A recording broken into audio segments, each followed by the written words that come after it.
everyone, my name's Dave. I work for SoundLab, which is an amazing charity based in Glasgow that gives free music lessons to anyone that wants them, and I teach music technology there using all keyboards, synthesizers, drum machines and Ableton Live. Now, you guys probably know this already, Ableton are doing a 90 free day trial of their software, so it's the best time ever to learn it. Hopefully you've seen my other videos for like beginning to use it. In this video, we're going to show you how to add samples to it, which is quite exciting. How to use Simpler, the sampler inside it, and how you can control sound like never before. Okay everyone, so we've jumped into Ableton and our track should be looking something a little bit like this, with some drums, maybe a melody, a pad, maybe a bass line. Mine's sounding a little bit like this just now.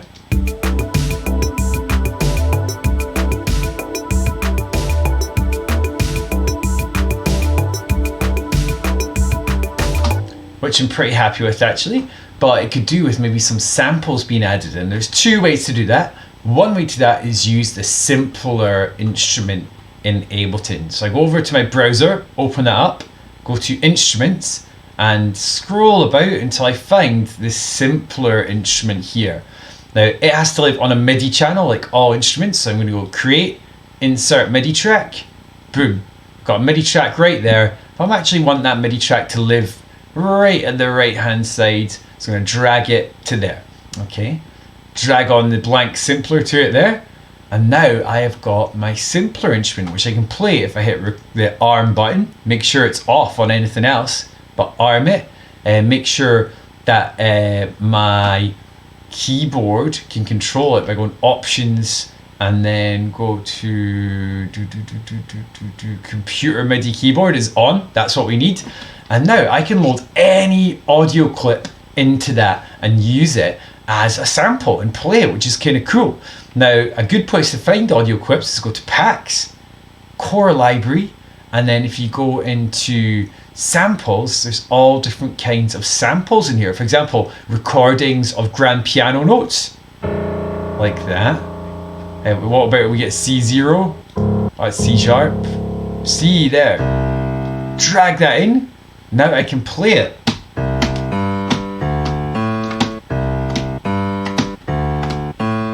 So what's cool is you can use tricks to play with the sound as well. Like if I right click it and go reverse sample, it'll put it the other way around and then you can play it. If I drag this arrow, I can start the sample wherever I want, like this maybe.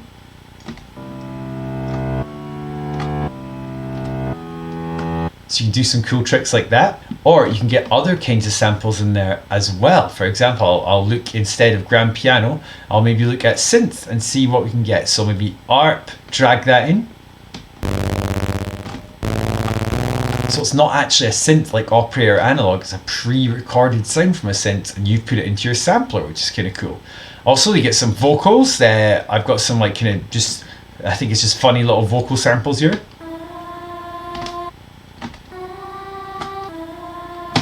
And you can actually even drag your favorite song into here if you've got the WAV file for it and mess around with that too. It's all.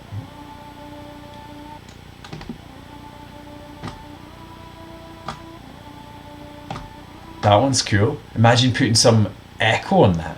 Let's drag an echo to it.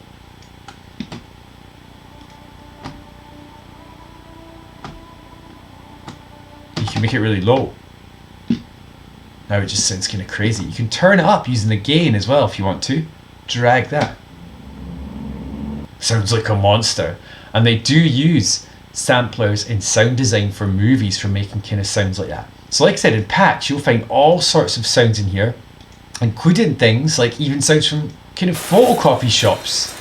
Now if I drag that in and then make the sampler go into slice mode, you can see all these orange lines appear. That means you can automatically slices a sample and you can play those slices of it or across your keyboard. And you can make kind of crazy beats with it, for example.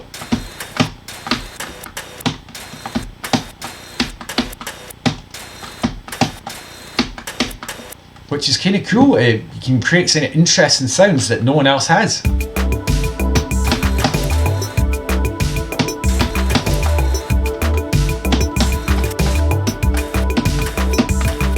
So you can see how that's one way of using simpler in classic mode or slice mode to play with the sounds, and you can find loads of those sounds and samples in packs and samples there as well. And there's loads of free samples online at freesound.org, and even Ableton's own website has lots of free samples you can put into your computer, download them, and then put them into a simpler and mess around with them. Now, another way of using a sample is just to drag it straight onto its own audio channel. So I'm going to create, insert audio track, and go to packs, samples, and this time go to loops. And in here there's all these kind of loops of music, like let's have a listen to the percussion maybe. Bongos in there. That's pretty cool. I can just drag that as a clip straight to there and hit play, and it'll be in time with the music. It should be.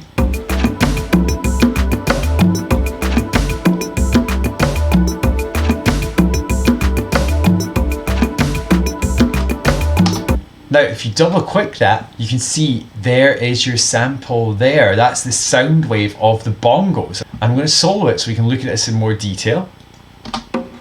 Double click the clip. Now, there are some controls you need to make sure are on. It needs to have warp on, that button there. It needs to have loop on as well to loop round. And the warp is a thing that locks it to the master tempo. It warps the sample to the master tempo. And there's a few warp algorithms here, like repitch means it'll pitch it up higher, higher, higher, higher as the tempo's faster, or down, lower, lower, lower as the tempo is slower. Let me show you that. If I change the tempo here,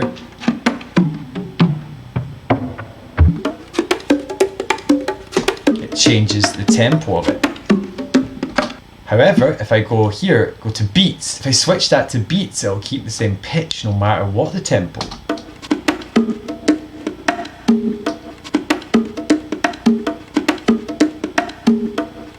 At really slow volumes, you'll start to hear the algorithm working hard, but it should be not that noticeable. So use beats for a percussion style one, and complex for more kind of vocal style loops that you want to do this with, or musical ones. And I'll give you an example of that as well. So let's get an audio track, create, insert audio track. I'm going to go to maybe music loops and find one here. These are all quite long. Maybe go to electronic.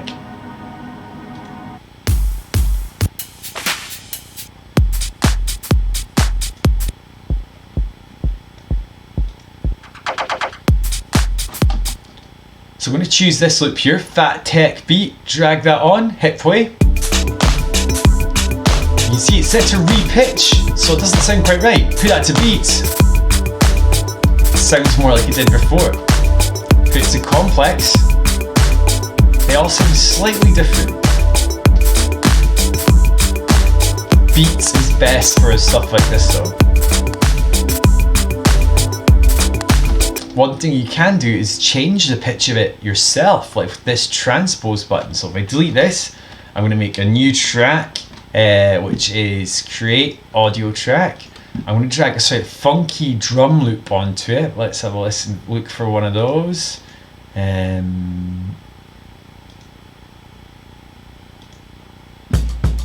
I'll go for that one there. Drag that onto there. So yeah. Nice. That's it repitched. Put it to beats. But then drag the transpose down. That's a cool thing to do, a drum loop sample as well.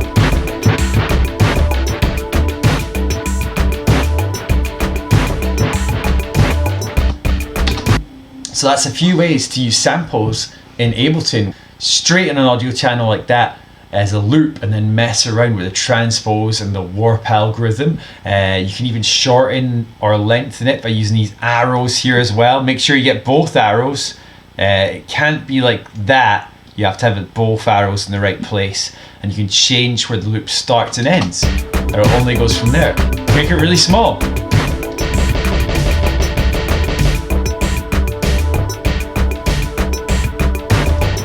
So yeah, by using audio loops like that, it's cool. Or you can use simpler and control sounds in the simpler instrument, which is quite fun as well.